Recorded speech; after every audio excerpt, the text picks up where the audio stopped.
네, 한번 첫째로 따라해 보겠습니다. 예수님은 참 포도나무이십니다.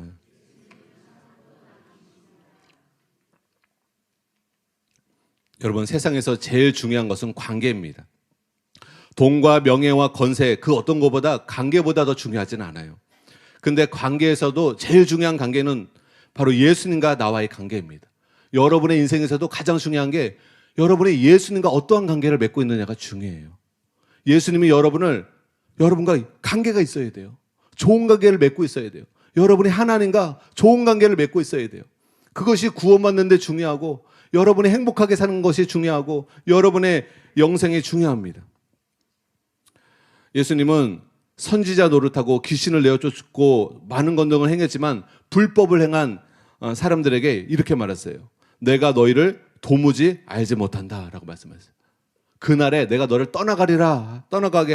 내게서 떠나가라 라고 말할 거라고 하셨어요.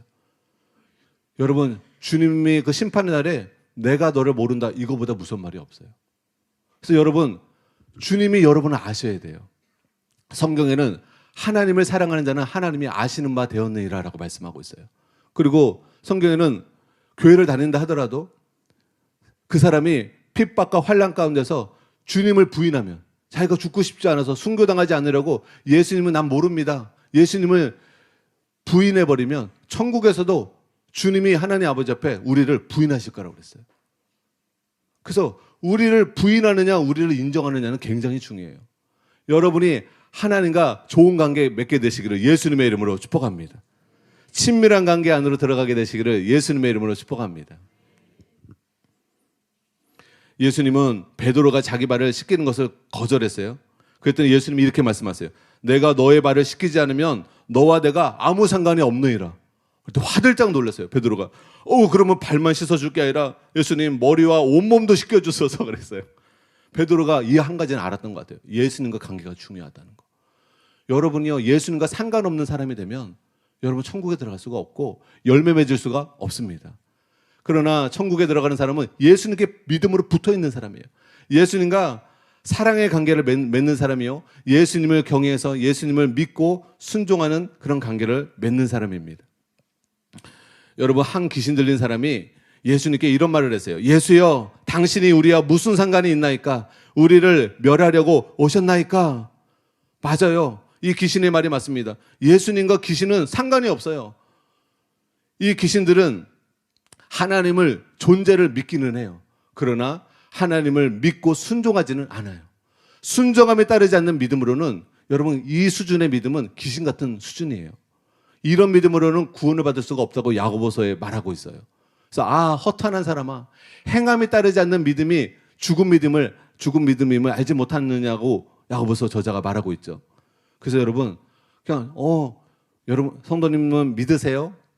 그러면 보통 존재에 대한 하나님, 부처님도 믿고 모두 믿지만 하나님의 존재도 믿어요. 하나님도 살아 계시죠.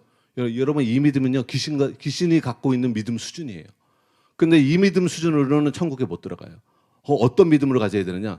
여러분, 귀신이 하나님의 존재를 믿죠. 근데 귀신이 하나님께 순종해요, 안 순종해요? 안 순종합니다. 하나님이 싫어하는 일만 행합니다. 그렇죠?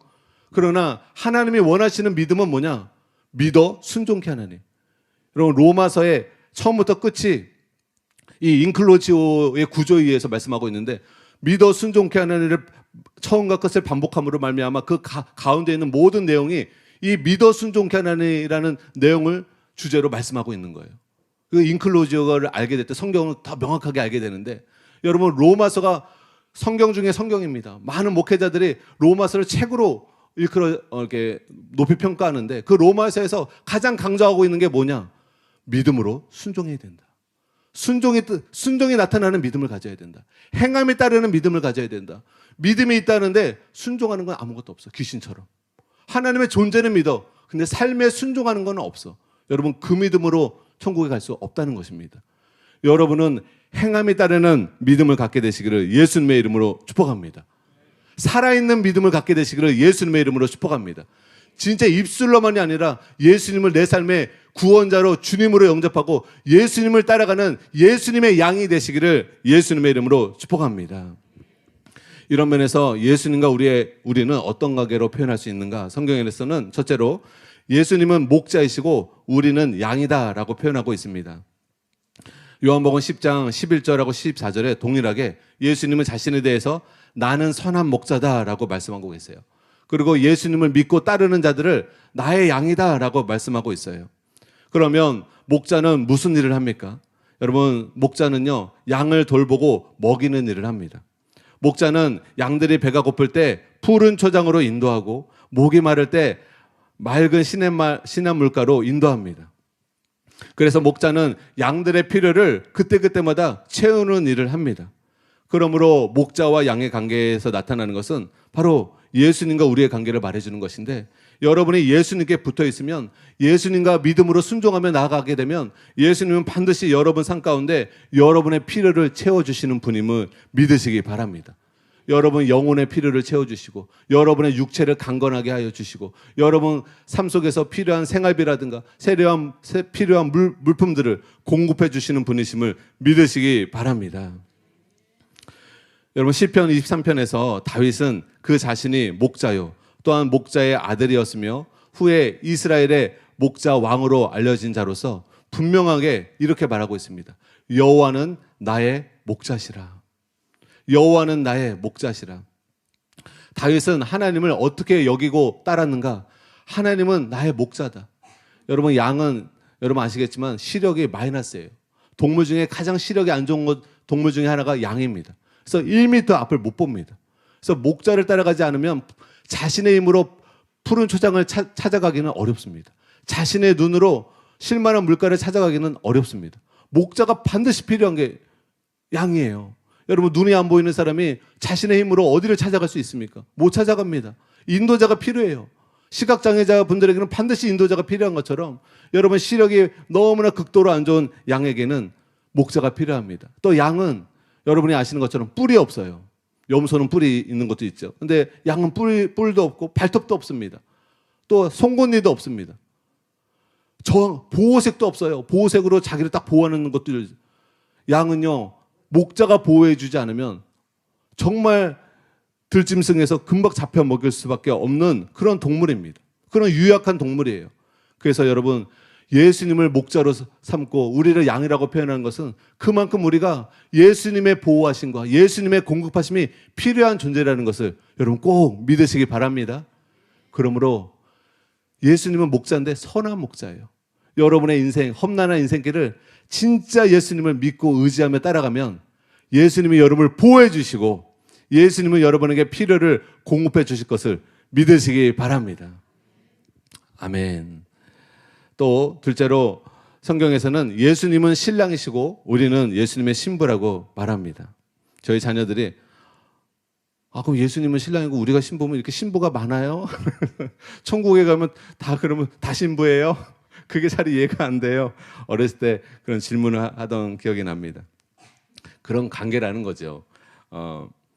고린도후서 11장 2절에 이런 말씀이 있습니다. 내가 하나님의 열심으로 너희를 위하여 열심을 내노니 내가 너희를, 앞에 좀 더운 것 같습니다. 내가 너희를 정결한 처녀로 한 남편인 그리스도께 드리려고 중매함이로다. 그러나 나는, 여러분 요즘 시대에는요 솔직히 맞벌이를 많이 하시죠.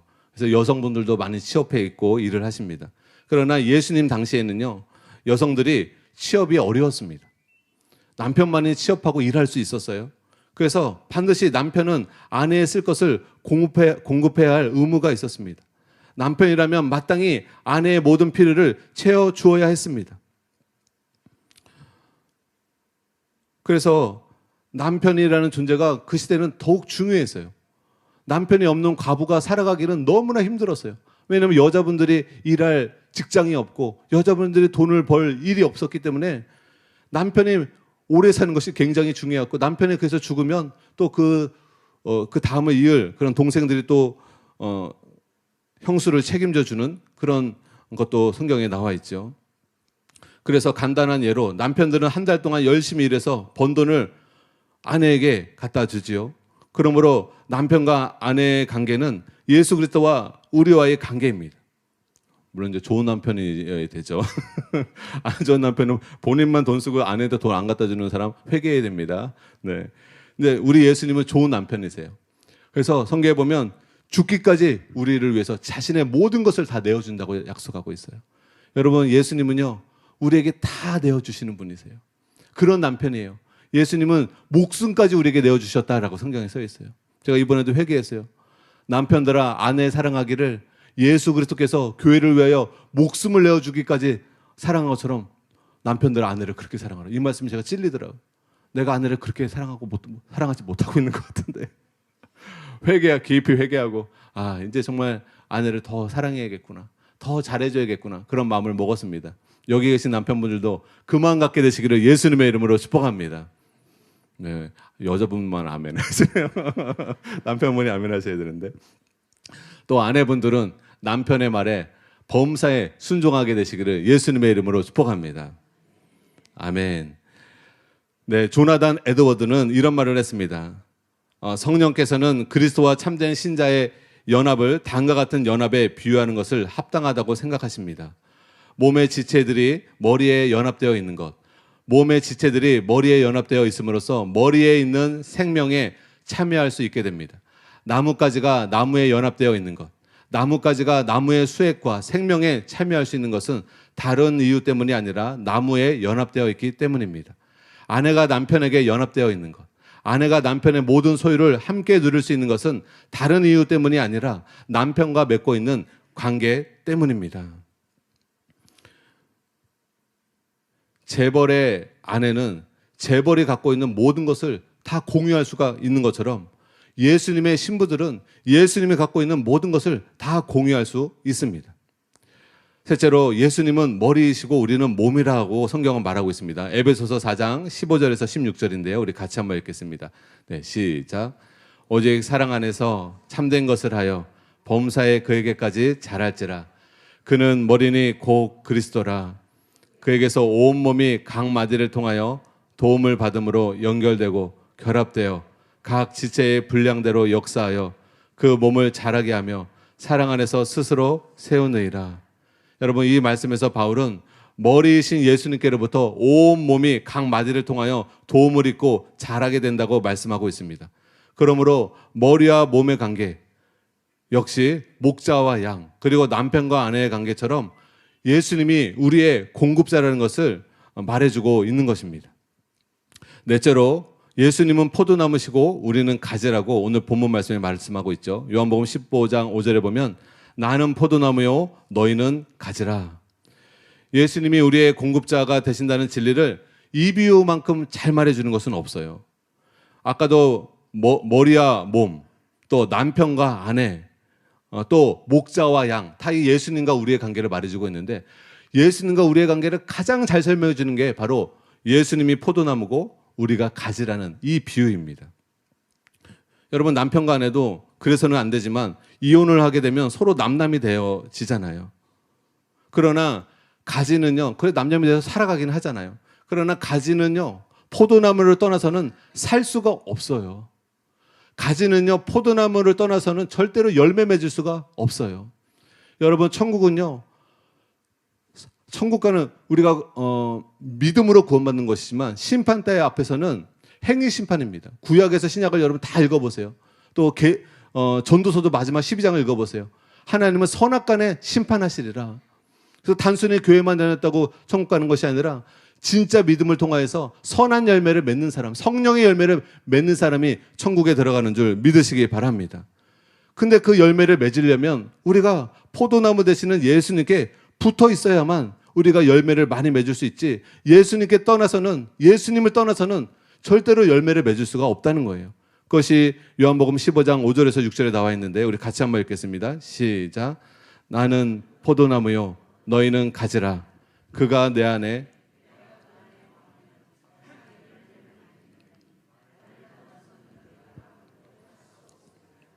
사람이 내 안에 거하지 아니하면 가지처럼 밖에 버려져 마르나니 사람들이 그것을 모아다가 불에 던져 사르느니라. 아멘. 여러분, 가지가 포도나무에 붙어 있을 때 그 가지는 생명을 얻게 되고 결실할 수 있게 되는 것입니다. 그러나 가지가 포도나무에 떨어지게 되면 아무런 열매를 맺을 수가 없는 것이죠. 신앙생활은 이거와 똑같습니다. 혼자 애쓰고 기를 쓴다고 여러분 변화되는 게 아니에요. 비가 올 때 빗물을 빨아들이고 해가 내릴 때 강화성 자역을 하더라도 포도나무에 떨어져 있는 가지는 결국 얼마 지나지 않아서 죽게 되는 것입니다. 마찬가지로 우리도 주님을 떠나서 아무리 열매 맺으려고 도덕적으로 노력을 해봐도 하나님이 만족하실 만한 열매를 맺을 수가 없습니다. 그래서 우리가 열매를 맺으려면 고린도전서 1장 30절에 이런 말씀이 있어요. 너희는 하나님으로부터 나서 그리스도 예수 안에 있고 예수는 하나님으로부터 나와서 우리에게 지혜와 의로움과 거룩함과 구원함이 되셨으니. 그러므로 여러분과 제가 예수님 안에 거해야 합니다. 예수님 안에 거해야 저와 여러분 안에 주님의 지혜가 임하게 되고 주님의 의로움이 임하게 되고 주님의 거룩함과 구원함이 임하게 되는 것입니다. 주님의 능력이 임하게 되는 것입니다. 그래서 주님께 붙어 있으면 내게 능력 주시는 자 안에서 내가 모든 것을 할 수 있느니라. 여러분, 내 힘으로 죄를 이길 수 없었던 그 사람이 이제는 주님의 능력으로 충만케 되면, 주님의 생명으로 충만케 되면, 주님의 지혜로 충만케 되면 예수님이 이 땅에 사신 것처럼 우리도 그렇게 죄를 이기며 마귀를 이기며 세상을 이기며 하나님의 영광을 드러내는 자로, 하나님의 거룩을 드러내는 자로, 하나님의 온전하심을 드러내는 자로 살아갈 수가 있습니다. 마귀 자식이 아니라 하나님의 자식으로서, 하나님의 자녀로서 살아갈 수가 있습니다. 이에 대해 존 웨슬리는 이런 말을 했습니다. 우리가 알거니와 주님의 말씀은 참되십니다. 내가 없이는 너희는 아무것도 할 수 없느니라. 그러나 동시에 성도는 이렇게 대답할 수 있습니다. 내게 능력 주시는 자 안에서 내가 모든 것을 할 수 있느니라. 여러분, 이것이 바로 진정한 믿음입니다. 여러분, 담임 목사님 책에 나오는 예화 중에 하나가 그 개싸움을 하는데 이쪽 개가 훨씬 더 크고 전투를 잘할 수 있는, 싸움을 잘할 수 있는 그런 개처럼 보이는데 실제 이 작은 개가 나중에 이기게 된 것을 이제 알게 된 거예요. 근데 알고 보니까 이 작은 개가 이길 수 있었던 것은 큰 개를 며칠 동안 먹이지를 않은 거예요. 큰 개를 며칠 동안 먹이지 않았더니 개싸움에서 져버린 거예요, 큰 개가. 여러분, 우리도 이 마귀와의 싸움에서, 죄와의 싸움에서 여러분이 하나님의 생명으로 충만케 되는 것이 너무나 중요합니다. 여러분이 영적으로 계속 공급을 받아야 힘이 나고, 힘이 나야 여러분 싸워서 승리할 수 있는 것이죠. 그런데 그 하나님의 생명과 능력은 누구에게 임하느냐? 예수님께 붙어있는 사람에게 임합니다. 포도나무 대신 예수님께 붙어있는 사람에게 그 포도나무에서 올라오는 성령의 진액, 성령의 충만, 성령의 권능, 그것이 여러분에게 계속 임하게 되면 여러분이 죄를 이기고 마귀를 이기고 이 세상을 따르지 않고 이 세상 흐름을 따라가지 않고 하나님 뜻대로 살아가는 삶을 살게 되실 줄 믿으시기 바랍니다. 여러분 마음에 패배감과 낙심과 염려로 사는 것이 아니라 믿음과 담대함과 강함과 하나님 나라를 향한 소망을 갖고 살아가게 되는 줄 믿으시기 바랍니다. 그래서 오늘 여러분의 마음의 염려와 근심을 다 주님께 올려드리시기를 바랍니다. 그리고 예수님을 여러분 마음에 온전히 믿음으로 의지하고 붙드세요.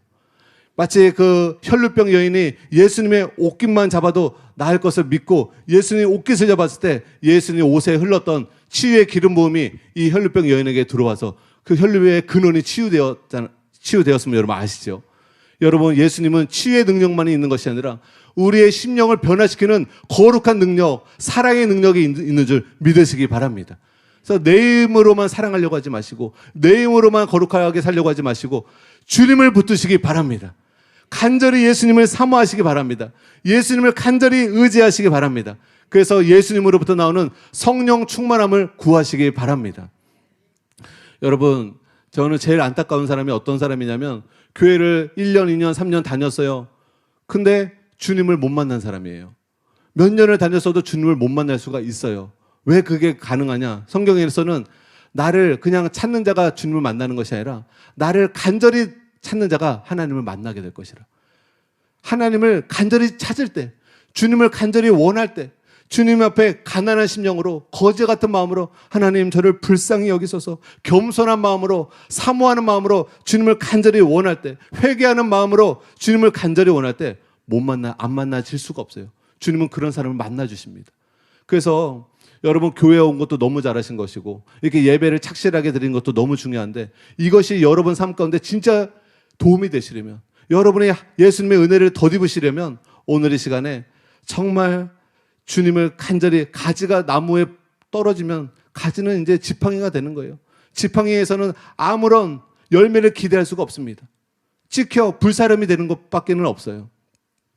열매를 맺기 위해서는 반드시 가지가 포도나무에 딱 달라붙어 있어야 되는 것처럼, 하나님, 내가 구원받으려면, 내 마음에 평강이 임하려면, 내가 치유받으려면, 내가 주님의 형상을 닮아가며 변화된 삶을 살려면 예수님께 완전히 붙어있고 예수님의 안에 있는 그 생명의 충만함이 내 안에 흘러 들어와야 합니다. 그러므로 내가 이 시간 사모합니다. 아까 여러분 말씀드렸잖아요. 들포도나무 가지가 거기서 참포도나무가 열매를 맺으려면 들포도나무에서부터 배임을 받고 접붙임을 받아야 된다고. 그래서 내가 이제껏 마귀를 따랐던 것을 회개합니다. 이 세상을 따랐던 것을 회개합니다. 육신의 소욕을 따라 살았던 것을 회개합니다. 이기심을 따라서 살았던 것을 회개합니다. 정욕을 따라 살았던 것을 회개합니다. 권력을 추구하며 살았던 것을 회개합니다. 주님, 이제 예수님이 내 삶의 주인이십니다. 예수님을 따라 살기로 오늘 결단하오니 주님의 은혜로 나를 채워 주시옵소서. 여러분, 이런 간절한 사모하는 마음으로 기도하실 때 여러분 심령이 변화되실 줄 믿습니다.